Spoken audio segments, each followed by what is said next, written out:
Owner பொண்டாட்டியா, வெயில் ஓவரா இருக்கு. விளக்கெண்ணெயில வெங்காயத்தை வெட்டி போட்டு எடுத்துருவாடி. வீட்ல விளக்கு இருக்கு, விளக்காம இருக்கு.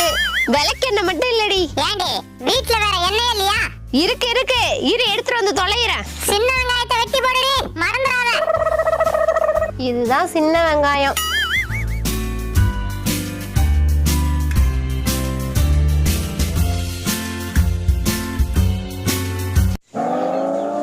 என்னடி எடுத்துட்டு போற? ஓனரே, நாங்க தான் விளக்கெண்ணெயில வெங்காயத்தை வெட்டி போட்டு எடுத்துட்டு வர சொன்னோம். அட விளங்காதவள, அதுக்காண்டி மண்ணெண்ணெய் ஊத்தி எடுத்துட்டு போற? மண்ணெண்ணெயா? அட மாங்கா மடச்சி, எங்கள மண்ணுல புதைக்க பாக்குறியா? நீங்க தானே வீட்ல இருக்க எண்ணெய் எடுத்துட்டு வர சொன்னீங்க. மண்ணெண்ணெய் தான் இருந்துச்சு. அத உன் மண்டையில ஊத்திட்டு வெயில போய் நில்லுடி, நல்லா கொழுந்து விட்டேரியா. ஏண்டி இந்த மண்ணெண்ணெய் வாங்க எவ்வளவு நேரம் நின்னு இருக்கேன் தெரியுமா? அத போய் வீணாக்க பாக்குற? ஏண்டா மலைக்கோட்டை மங்கி, எங்க உசுரை விட உனக்கு மண்ணெண்ணெய் பெருசா? இதுக்கப்புறம்